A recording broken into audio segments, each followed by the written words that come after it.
네, 설 연휴 첫날 전격 성사된 제3지대 빅텐트에 정치권의 관심이 모아지고 있습니다. 거대 양당은 총선을 앞둔 이합집산이라고 평가절하하면서도 여론에 끼칠 영향을 예의주시하는 모습인데요. 오늘 여야는 민생을 강조하는 명절 메시지를 내놓으면서 여론전을 이어갔습니다. 60일 앞으로 다가온 40 총선 구도, 이종훈 정치평론가, 차재원 부산가톨릭대 특임교수와 함께 분석해 보겠습니다. 안녕하세요. 예, 안녕하세요. 네, 어서 오세요. 자, 먼저 여야 설 명절 메시지 먼저 짚어보겠습니다. 여야 모두 민생을 강조하면서도 또 한편으로는 상대편에 대한 비판도 빼놓지 않았는데 어떻게 보셨습니까? 네, 뭐 민생은 이제 선거가 다가오니까 자연스럽게 지금 뭐 열심히 양당이 챙기고 있죠. 이제 그런 상황이고, 그래서 당연히 설 연휴 관련해서 민생 메시지는 이제 나오는 것이고요.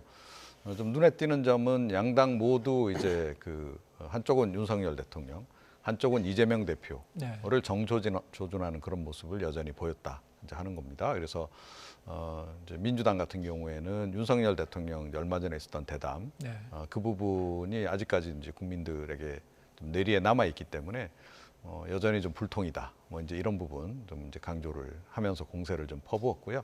국민의힘은 이제 최근에 그 이재명 대표가 준연동형 그 비례대표제 지금 이제 유지하기로 했고 위성정당 만들기로 했는데 그 부분에 대해서 이제 좀 비판을 하는 그런 모습을 좀 보였습니다. 네. 양쪽이 서로 다른 프레임으로 상대편을 공격하고 있습니다. 어떻게 보셨습니까? 일단 뭐 선거에서 중요하던 것이 구도와 바람, 인물이라고 하지만 그래도 뭐 이 유권자들 입장, 특히 국민의 입장에서 뭐 보면 먹고 사는 문제가 제일 중요하잖아요. 그렇기 때문에 여야 모두 그러니까 지금 설날 메시지에 민생과 경제를 이야기할 수밖에 없는 상황이긴 합니다만 그럼에도 불구하고 또 이 정치적인 공세의 고삐를 늦출 수는 또 없는 상황이잖아요. 총선이 이제 60일밖에 안 남았기 때문에. 그러나 냉정하게 국민들의 입장에서 봤을 때는요. 아무래도 세 가지 관점에서 이 여야의 민심을 좀 바라보지 않을까 하는 생각이 드는데, 이 여야의 메시지 바라보지 않을까 하는 생각이 드는데, 첫 번째는 뭐 이 국민의힘 같은 경우는 일단 이번에 그 대통령이 대담을 하긴 했습니다만 김건희 여사의 명품백 수수 논란과 관련된 부분에 대해서 과연 국민의 눈높이에 맞느냐, 이 부분을 아마 상당히 예의주시했을 것 같고요. 또 뭐 민주당 입장에서는 소위 말하는 친문 배제에 관한 여러 가지 당내 개파 간의 이 지금 논란이 소위 말하는 이재명의 사당화, 이런 부분들에 대해서 아마 국민들은 예의주시할 것 같고, 또 한편은 지금 말씀하셨지만 제3지대에서 빅텐트가 급격하게 지금 만들어지는 분위기, 이 부분을 과연 국민들은 어떻게 판단할 것인가, 나름대로는 상당히 예의주시하는 하나의 정치적 사안이 아닐까 하는 생각이 듭니다. 네, 지금 말씀하신 그런 부분들이 설날 밥상머리에서 이제 정치권 소식이 좀 그 화제에 올랐다면은 어느 정도 뭐 얘기가 오갔을 수도 있고, 또 남은 연휴 기간에서도 좀 시민들 사이에 얘기가 오갈 것 같은데요. 자, 이런 상황에서 아까 말씀하신 대로 제3지대 같은 경우에는 설 연휴 들어서 아주 급속한 진전을 보였습니다. 빅텐트를 치는데 합당을 이제 전격적으로 선언을 했는데요. 통합신당을 선언했습니다. 현장 화면 녹취 잠깐 들어보시고 이야기 나눠가도록 하겠습니다. 제3지대 통합신당 합당 합의문. 당명은 개혁신당으로 한다. 공동대표는 이낙연 대표, 이준석 대표가 맡는다. 제3지대의 모든 정치 세력들이 힘을 합쳐서 우리나라의 상식과 원칙을 지키는 자세로 이번 선거에 임하도록 하겠습니다. 네, 설 연휴 직전까지도 저게 통합이 될까 싶었던 그런 상황이었는데 갑자기 이제 진전을 이뤘습니다.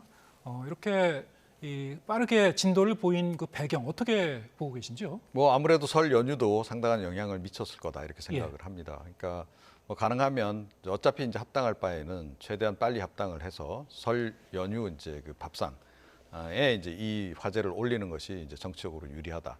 그 판단도 당연히 이제 작동했을 것이고요. 그리고 이제 근본적으로는 뭐 최근에 사실은 이제 각자 이제 도생하는 그런 양상을 좀 보이지 않았습니까? 그래서 뭐 정당명조차도 다 기억하기 힘들 정도로 굉장히 혼란스러웠습니다. 그러니까 불확실성이 커지면서 국민들도 특히 중도층 같은 경우에도 뭐 도대체 어떤 당을 지지를 해야 될지 좀 굉장히 망설여지는 이제 그런 그 상황을 이제 초래를 했고요.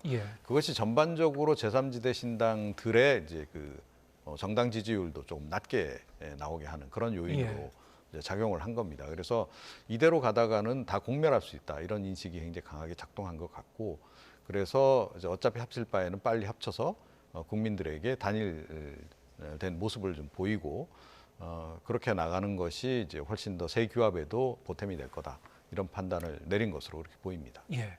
설 연휴라는 그 타이밍을 놓치지 않으려는 그런 그 의도도 있었을 것이고 지지율에 대한 절박함도 있었을 것이다. 이렇게 이제 분석을 해주셨고요. 이거 외에도 뭐 여러 가지 또 요인이 있었을 것 같습니다. 어떻게 분석하고 계신지요? 예, 뭐 저도 비슷한 생각인데요. 아무래도 흩어지면 죽는다라고 아마 생각을 했을 것 같아요. 지금 앞서로 말씀하셨습니다만 사실 이 지금 이 제3지대에서 각자 신당들이 태동할 때만 하더라도 나름대로 상당히 민심을 호응하는 것처럼 보였잖아요. 근데 최근에 지금 그 뭐 여러 가지 여론조사 결과를 본다고 한다면 신당 추진 세력들이 각자 도생할 수 없을 정도의 좀 처참한 결과들이 몇 군데서 나왔잖아요. 그런 부분들을 봤을 때는 뭉치지 않고는 안 되겠다는 생각을 했을 것 같고 말씀하신 것처럼 설날이라는 이러한 이 시점도 상당히 중요했을 것 같고요. 가장 결정적으로는 제가 봤을 때는 이준석 지금 대표하고 이낙연 대표하고 일종의 뭐랄까 정치 타협을 이루어졌다. 예를 들면 이준석 대표 입장에서는 정치적 명분을 갖고 가는 거죠. 예를 들면 개혁신당이나 당명을 유지를 했잖아요. 그렇죠. 그렇지만 또 이낙연 대표 입장에서는 총괄 선대위원장이라는 타이틀을 갖고 왔어요. 그렇다고 한다면 일종의 정치적 실리를 챙기는 그러한 식의 타입이 이루어졌다는 부분이고 또 하나 이 지금 무시할 수 없는 부분이 이번에 지금 비례대표제가 사실은 준연동형 그대로 가는 방향이잖아요. 사실 준연동형이라고 한다고 한다면 군소정당들에게 유리할 수 있는 소지가 분명히 있습니다만 문제는 이 지금 준연동형제를 사실상 사문화시키는 것이 일종의 거대 정당들의 위성 정당을 만든다는 거잖아요. 이번에 지금 민주당 같은 경우도 위성 정당을 만들겠다고 이야기했고 연합 플랫폼을 만들겠다고 하는데 그 연합 플랫폼 안에는 지금 이 빅텐트에 들어가는 이 군소정당이 들어갈 수 없는 상황이라고 한다면 이분들 입장에서도 그럼 우리도 그에 걸맞는 위성정당의 형태가 아니라 하더라도 뭉치지 않으면 안 되겠다는 그런 절박감들이 저는 상당히 아마 이번 빅텐트를 급속하게 만드는 큰 동인이 되지 않았나 생각이 듭니다. 거대 양당의 이제 위성정당 창당 움직임도 이 빅텐트를 치는데 제3지대가 어느 정도 좀 가속화하는 한 요인이 됐을 것이다 이렇게 분석을 해주셨고 자 그렇다면은 관건은 지금 이 제3지대에 이제 이 합당한 신당, 뭐 개혁 신당이라고 이제 당명을 통일을 했습니다만 기호 3번을 얻는 것이 가능할 것인가? 이준석 대표 공동 대표 같은 경우에는 다음 주까지 합류하는 의원이 몇 명 더 있을 것이다. 그래서 6명에서 7명 정도는 더 가능할 것이고 다음 달 중순까지는 교섭단체도 가능할 것이다 이렇게 자신하고 있습니다. 어떻게 전망하십니까? 네, 지금 뭐 상황이 그렇게 갈 것으로 예상은 되는데 뭐 저대로 이제 갈런지는 이제 지켜봐야 되는 이제 그런 상황이고요. 일단은 다 합쳐져서 지금 현재 현역 의원이 4명이 됐습니다.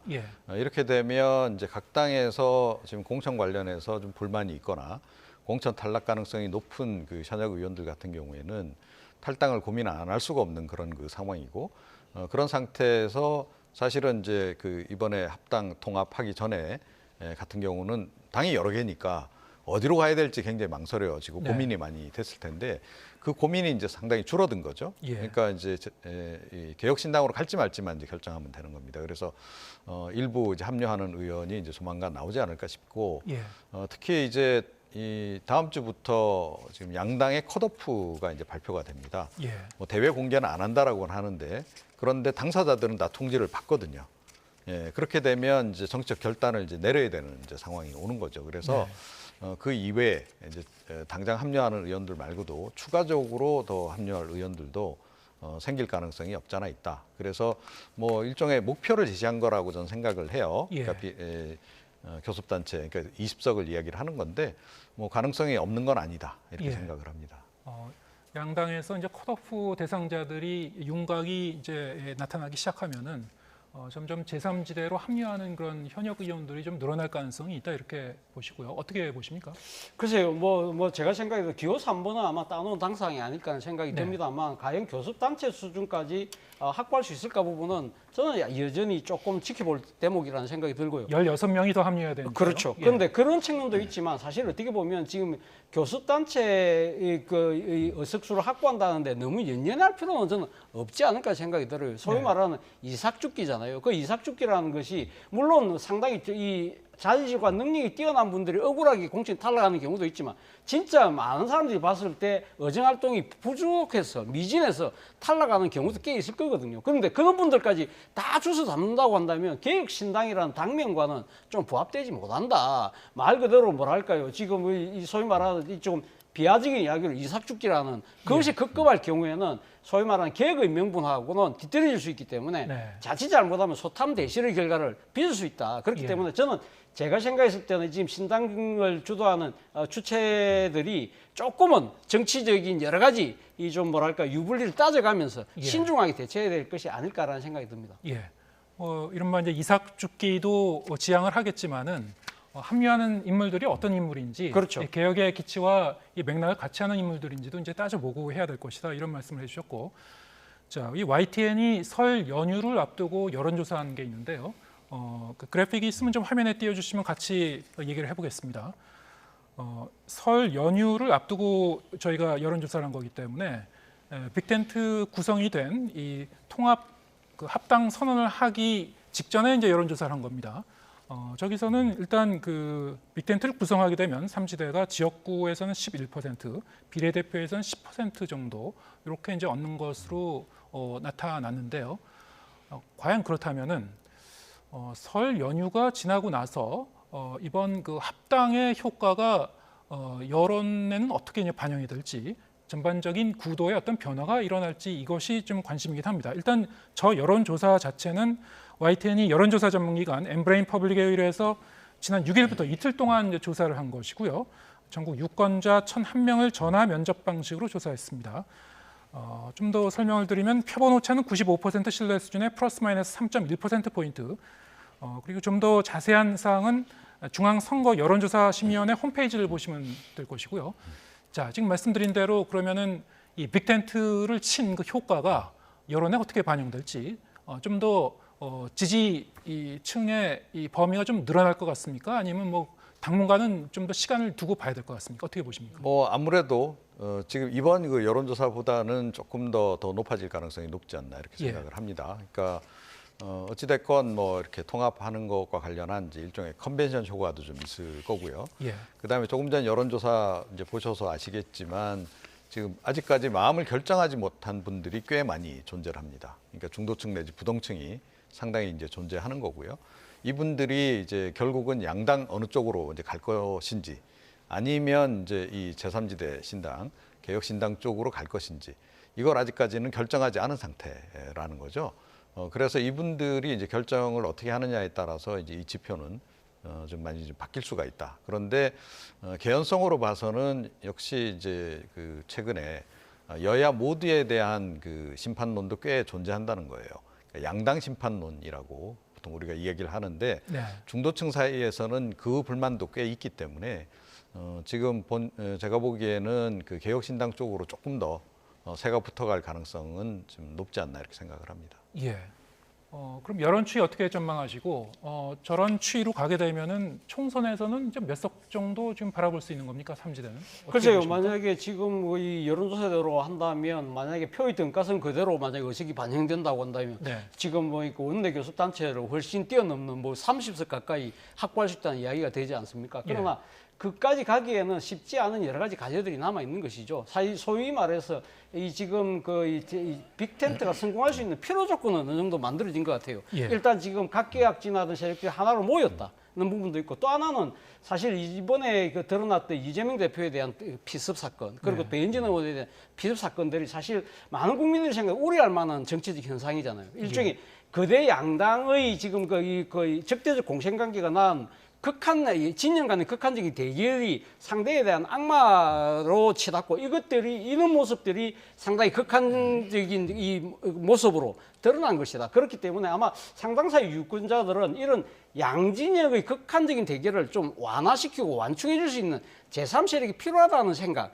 이런 부분들 때문에 사실 빅텐트가 태동했던 부분은 필요 조건이긴 한데, 문제는 지금 이 빅텐트에 참여하는 세력들이 그동안 걸어온 정치적 이력과 이 이념적 기반들이 너무나 다르다는 거예요. 이걸 갖다 뛰어넘기 위해서는 단순하게 뭐 반 윤석열, 반 이재명 이 정도로만 통합을 했을 때는 소위 말하는 묻지마 통합이 될 수밖에 없지 않습니까? 이걸 뛰어넘는, 그래서 소위 말해서 빅텐트가 지향하는 양당 기득권을 타파한다는 부분이 정말 구조적이고 실질적인 정치 개혁으로 이루어져야 된다. 네. 예를 들면 뭐 제왕적 대통령제에 대한 근본적인 뭐 혁신을 가능할 수 있는 이원집정부제로의 권력 구조 개편을 약속을 한다든지, 아니면 표의 등가성을 통해서 뭐랄까요, 이 표의 등가성 반영을 통해서 다당제가 구형될 수 있는 예. 그런 선거제도가 구형될 수 있도록 소선거구제를 중대선거구제로 바꾼다든지, 아니면 뭐 이 비례대표제의 연동형을 확대한다든지, 이런 부분들에 대한 구체적이고 실질적인 공약들이 저는 따라야 된다는 생각이 듭니다. 예, 다당제를 지향하기 위한 좀 더 근본적인 정치제도의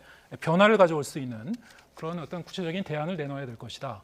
그런데 지금 뭐 합당이라는 그 목표에는 일단 뭐 큰 고비는 넘어갔습니다만, 워낙에 지금 여기에 함께하고 있는 그 여러 세력 간에 지향하는 바라든가 아니면은 정책적인 지향점 다 굉장히 좀 다른 이질적인 부분들이 있어서요. 그리고 지지 세력들의 이제 반발도 좀 계속 있을 수 있을 것이고, 네. 어떻게 설득할 것인가, 그리고 어떻게 화학적 결합을 할 것인가, 어떻게 보십니까? 네, 뭐 이렇게 통합을 함으로 해서 이제 잃는 부분도 좀 있겠죠. 그러니까 이 이낙연 뭐 전 대표 측도 마찬가지고 네. 이준석 대표 측도 그렇고 핵심 지지층들이 있는데 그 지지층들 입장에서 볼 때는 이 통합이 못마땅할 수도 있는 거죠. 그래서 일부가 아마 좀 이탈하는 그런 부분이 이제 마이너스 효과도 있을 것이다.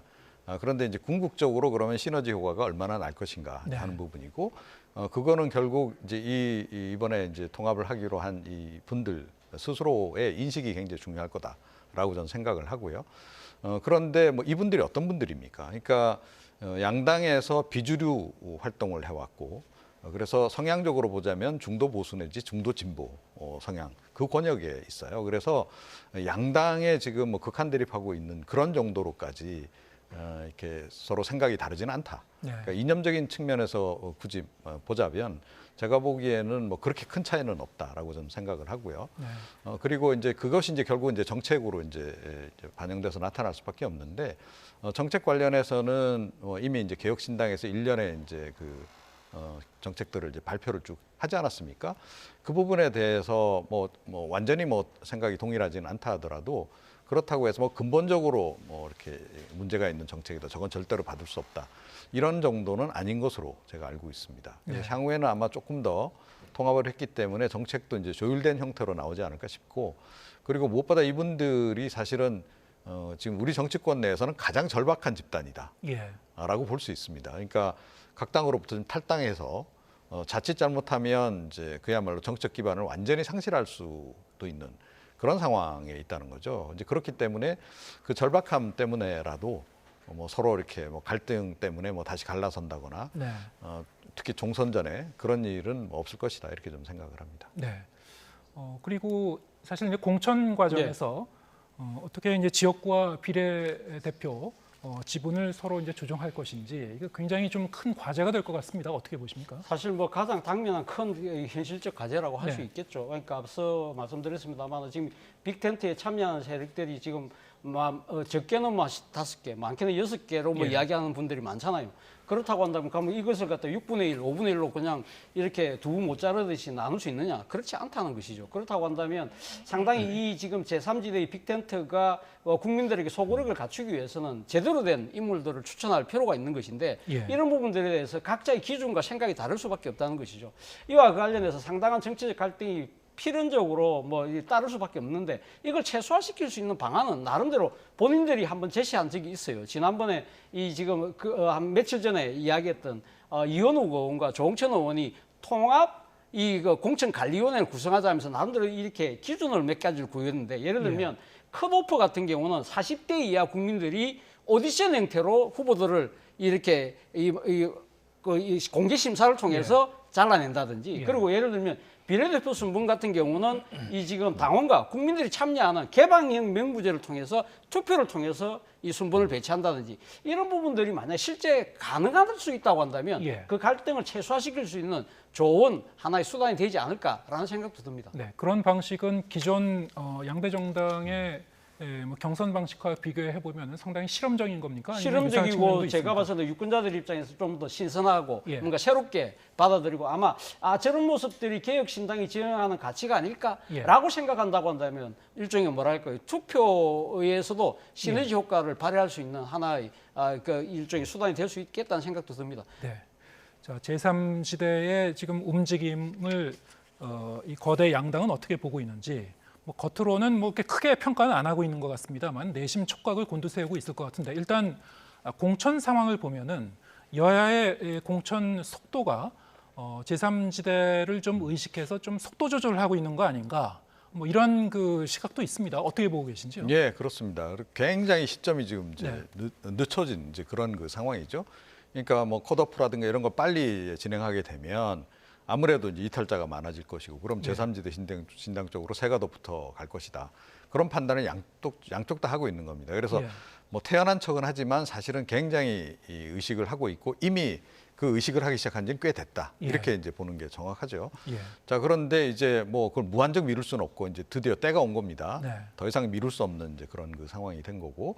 그래서 이제 다음 주부터 이제 컷오프 이제 예. 명단들이 이제 나오기 시작할 텐데 최대한 그 전에 어찌 됐건 좀 그 이탈자가 적게 나오게 하기 위해서 지금 최대한의 그 조치를 좀 취하고 있다. 네. 예를 들어 국민의힘 같은 경우에는 영남 중진권들을 지금 낙동강 벨트로 재배치하는 이제 그런 예. 일들을 했잖아요. 예. 그러니까 이분들 컷오프 시켜버리면 어떻게 되겠습니까? 뭐 이탈할 가능성이 굉장히 높고 또 이탈에 나가서 예를 들어 뭐 이 개혁신당 명으로 해서 출마를 한다거나 하면 당선 가능성도 꽤 있는 인물들이에요. 그러면 굉장히 심각한 상황이 벌어질 수 있는 거죠. 그래서 미리 이제 그렇게 교통 정리를 해놓고 예. 친윤 공천을 하더라도 이제 이후에 하는 그런 식으로 이제 일정을 조정하고 있는 거고요. 예. 지금 민주당 쪽도 마찬가지입니다. 최근에 뭐 그 이재명 대표가 문재인 전 대통령 또 만나러 가기도 했고, 최근에 이제 친문하고 친명 간의 굉장히 갈등이 이제 고조되고 있는 국면에서도 지금 어찌 됐건 이재명 대표는 뭐 통합 이 얘기를 계속 한단 말이에요. 그렇게 해서 하여튼 이탈자를 최소화하겠다. 예. 그런 의지를 지금 양당 쪽에서 지금 이제 보이고 있는 건 분명하다. 예, 이렇게 생각합니다. 속도 조절을 이렇게 하고는 있습니다만 또 이걸 마냥 미룰 수만은 없는 그런 상황이고 여야가 이제 뭐 공천이 계속 지금 속도를 내게 되면은 점점 더 이제 윤곽을 드러내게 됩니다. 일단 국민의힘 상황들을 보면은 중진들에 대한 이제 험지 출마 요구가 계속 이어지지 않을까? 일단 그 3명의 의원에 대해서는 이제 지역구 조정 재배치를 지금 한 그런 상황인데 뭐 김기현 전 대표를 비롯한 몇 명의 인물에 대해서는 일단 좀 뭐랄까요 임시 중단된 그런 상황 아닌가 뭐 이런 시각도 있는 것 같고요. 어떻게 보십니까? 뭐 추가적인 그런 요구가 있을 것 같습니다. 저는 뭐 추가적인 요구가 있을 거라는 생각이 듭니다. 일단 지금 그러니까 영남권 특히 PK 지역에서의 좀 이렇게 광역단체장을 지냈던 분 지금 서병수, 김태호 의원에 대해서 이 같은 권역 내에 상대적으로 험지 지역을 가라고 이야기한 거잖아요. 예. 근데 그분들이 일단 그 요구를 수용을 했다는 거예요. 사실 이 장면을 보면 나름대로 할까 지금 국민의힘이 지금 공천의 첫 단추는 잘 깨고 있는 것이 아닐까라는 생각이 든다는 겁니다. 네. 앞서 인류하는 혁신이 때 영남 중진들을 수도권 서울 같은 데다가 험지에 출마해야 된다 주고 이야기를 했는데 그럴 경우에는 아마 영남 지역의 경쟁력을 갖고 있는 중진들 입장에서도 이건 만약에 이 소위 말하는 이 맨땅에 헤딩하라는 이야기 아니냐. 이 정치적으로 나보고 죽으라는 이야기인데라고 하지만 그러나 같은 권역 내에서 특히 광역단체장을 지냈던 분들 같은 경우는 인지도나 경쟁력, 뭐 능력이 나름대로 검증되어 있기 때문에 이런 저기 가서 내가 한번 해볼 수 있지라고 생각한다고 한다면 상당히 지금 그런 분위기들이 일종의 뭐랄까요 정치적 헌신과 희생이 나름대로 자신이 정치적으로 생존할 수 있다는 판단까지 아울러진다고 한다면 이런 부분들은 상당히 시너지 효과를 갖고 올 수 있겠다는 거고요. 이런 부분들이 또 여론의 지지를 제가 봤을 때는 나름대로 얻고 있다. 그렇다고 한다면 지금 똑같이 울산광역시장을 했던 김기현 대표에게도 똑같이 적용을 한다고 하면 김기현 대표가 이걸 거부할 명분이 사실 많이 줄어들 수밖에 없다. 예. 그렇다고 한다면 현재 첫 번째의 중진들의 험지 출마 이 부분의 물꼬는 제대로 튼 것이 아닐까라는 생각이 든다는 겁니다. 네. 자, 이런 흐름이 비교적 순조롭게 이어진다고 하더라도 하지만 또 개중에는 반발하는 사람도 있을 것이고 본인이 계속 활동을 해왔던 지역구를 이제 이 선거를 코앞에 두고 이제 옮긴다는 것이 상당히 이제 본인들은 부담이 상당히 될 수밖에 없는데 당 한편에선 그러면은 용산 참모들 중에 이제 출사표를 던진 인물들 이분들도 좀 험지로 보내야 되는 거 아닌가 뭐 이런 그 시각도 있고요. 이 부분은 어떻게 정리될 것 같습니까? 그래서 이제 뭐 대통령이 뭐 박진 의원 등을 이제 언급을 하면서 이원모 전 비서관 뭐 약간 좀 불쾌했다 뭐 이런 얘기도 좀 이제 흘러나오고 있는데 저는 이것도 약간 언론 플레이라고 봅니다. 그런데 이제 시그널을 이제 주는 거죠. 그러니까 지금 친윤들이 너무 양지로만 몰리고 있고 안 그래도 지금 뭐 친윤 공천, 검사 공천 논란이 꽤 오랫동안 당내에서 이제 많이 거론된 바가 있는데 실제로도 공천이 그렇게 진행되면 반발은 더 커질 수밖에 없겠죠. 이탈자도 더 늘어날 수밖에 없고 그래서 제가 보기에는 이제 상징적인 조치를 좀 취할 가능성이 높다. 그래서 윤 대통령이 언급한 그 두 사람 같은 경우에는 다른 지역으로 좀 조정을 할 가능성이 좀 높지 않나 싶어요. 그래서 실제로는 뭐 대부분은 친윤 공천, 검사 공천이 이루어지지만 한두 명이라도 그렇게 상징적인 조치를 취함으로 해서 조금 이제 그 반발을 좀 완화하는 이제 그런 그 조치를 좀 취하는 거 아닌가 이렇게 생각을 합니다. 최소한 한두 명이라도 상징적인 조치는 있을 것이다. 네네. 그 범위가 어느 정도 될지는 좀 지켜봐야 될 것 같고요. 민주당 공천 상황도 좀 좀 짚어보겠습니다. 민주당 같은 경우에는 이른바 이 친명 대 친문 간의 어떤 공천 갈등이 점점 이제 격화되는 그런 양상이었는데 설 연휴 들어서 이재명 대표가 설 연휴를 앞두고 이제 메시지를 낸 게 있습니다. 다시 한번 이제 단합을 강조했는데요. 이 대표가 좀 나서 수습해야 된다. 그러던 차이에 메시지를 내긴 했는데 어느 정도 효과가 있을 것 같습니까? 글쎄요. 뭐 지금 이재명 대표 입장에서는 당내의 그 지금 일종의 계파 갈등이 소위 말하는 비명과 친명 간의 갈등에 이어서 이제는 친명 대 친문의 갈등으로 지금 비화되는 측면 그런 부분들이 상당히 지금 당내뿐만 아니라 여러 지금 그 또 정치적 논란을 빚고 있는 상황이기 때문에 이걸 방치해서는 안 되겠다 그 생각을 했기 때문에 아마 단합의 메시지를 낸 거라고 생각을 하는데요. 제가 생각했을 때 일단 타이밍이 좀 늦었어요.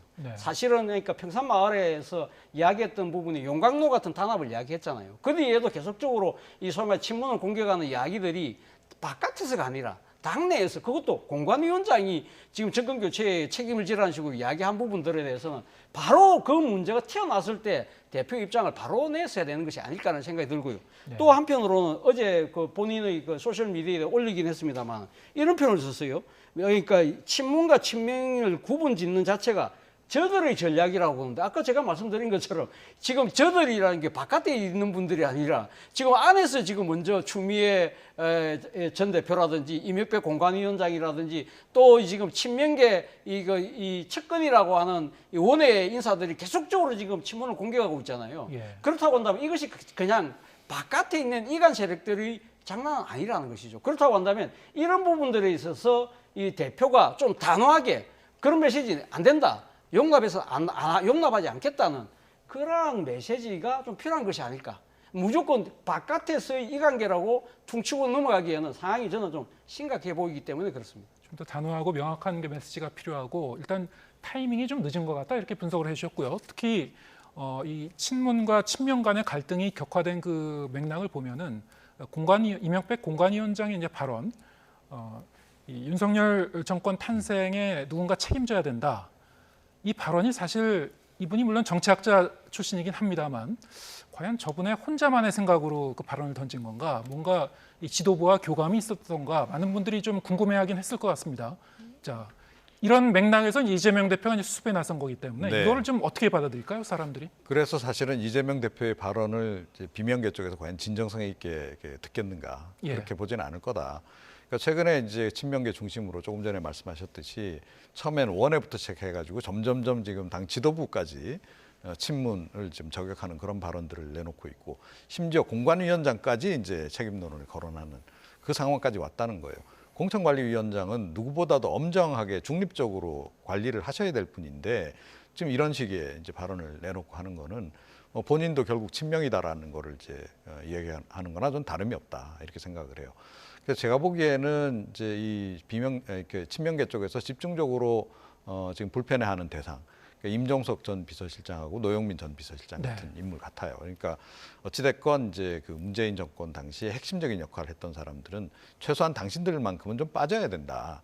라는 얘기를 좀 하는 것 같고 사실은 이 선거 전략이라는 맥락에서 볼 때는 이것이 좀 틀린 얘기는 아니에요. 그러니까 이분들이 이 총선에 나오게 되면 사실은 지금 한동훈 비대위원장이 안 그래도 지금 운동권 지금 이제 심판론을 내놓고 있는 상태인데 그 심판론에 그냥 속절없이 당할 수밖에 없는 네. 이제 그런 상황이라는 거예요. 이제 그런 부분 때문에 이제 문제 제기를 하는 건 맞는데 그런데 이거를 좀 더 세련되게 좀 했어야 된다라고 저는 생각을 합니다. 예. 그런데 공관위원장까지 저렇게 나서고 하는 바람에 오히려 임종석이나 노영민 전 비서실장을 이 경선 과정에서 공천 과정에서 좀 배제시키기도 더 어려워진 거 아닌가 예. 그렇게 생각을 합니다. 그러면 이 이른바 이 586 운동권 그 정치인의 상당히 상징적인 인물인 임종석 전 청와대 비서실장 같은 경우에 이 중구 성동구 갑 공천할 거라고 보십니까? 가능성 어떻게 보십니까? 그러니까 안 하기가 좀 더 어려워졌다. 어려워졌다. 그러니까 안 예. 하면 더 지금 논란이 커질 수밖에 예. 없는 그런 상황이 돼버렸다는 거예요. 그렇군요. 그래서 예. 이게 친명이 좀 조금 전에 말씀드렸듯이 좀 정밀하게 접근을 해서 조용하게 일 처리를 했어야 되는데 네. 너무 시끄럽게 만드는 바람에 네. 더 지금 화를 키운 게 아닌가 이렇게 생각합니다. 네. 그럼 민주당 지도부 입장에서 좀 더 세련되게 처리했어야 네, 되는데 그렇습니다. 뭐 의도대로 좀 하기 어렵게 좀 상황이 꼬였다. 임종석 실장의 공천 여부, 본인의 지역구에서 공천 여부가 상당히 중요한 바로미터가 될 것 같은데 어떻게 맞습니다. 전망하십니까? 맞는데 문제는 그러니까 지금 저 중성동 갑은 사실 민주당의 일종의 안방과 같은 예. 뭐 양지라고 이야기할 수 있는 데잖아요. 그렇기 때문에 사실 거기에는 공천하기가 쉽지 않을 것으로 보입니다. 그러나 사실 임종석 전 비서실장이 상징하는 하나의 정치적인 뭐랄까요 일종의 상징성이 있잖아요. 예. 그런 부분들을 본다고 한다면 그 중에서 중요한 부분이 소위 말하는 586 운동권이라는 측면보다는 더 한 측면이 전 정권의 핵심 실세였다는 거예요. 그렇다고 한다면 이번에 그러니까 지금 윤석열 정권이 전 정권의 모든 업적을 다 허물고 있다. 그렇다고 한다면 뭔가 모르게 정권 심판을 할 수 있는 가장 선봉의 자리에 가라. 네. 그런 식으로 요구하는 것이 저는 맞는 것이 아닐까. 그렇다고 한다면 예를 들면 용산, 대통령실이 용산 같은데 네. 당신이 출마를 해서 그럼 정권 심판을 이끌어 달라. 그런 식으로 만약에 당 지도부가 요청을 하면 임종석 비서실장이 거부할 수 있을까요? 그렇다고 한다면 그러면 진짜 그 친문도 살고 소위 당의 하합도 되고 일종의 뭐랄까요 윤석열 정권에 대한 심판에 대한 구도도 명확해지고 네. 일석이조, 일석삼조 정도가 되는 거 아닐까라는 생각이 든다는 것이죠. 그렇기 예. 때문에 중성동 갑보다는 상대적으로 좀 험지 쪽으로 아마 이렇게 그 지역구로 바꾸는 쪽으로 수습의 가닥을 잡지 않을까라는 생각이 듭니다. 어떻게 그 부분이 마무리되는가에 따라서 또 다른 친문 의원들의 행로에도 좀 영향을 줄 것 같은데요. 함께 좀 지켜봐야 될 것 같습니다. 오늘 말씀 여기까지 듣겠습니다. 이종훈 정치평론가, 차재원 부산카톨릭대 특임교수와 함께했습니다. 고맙습니다.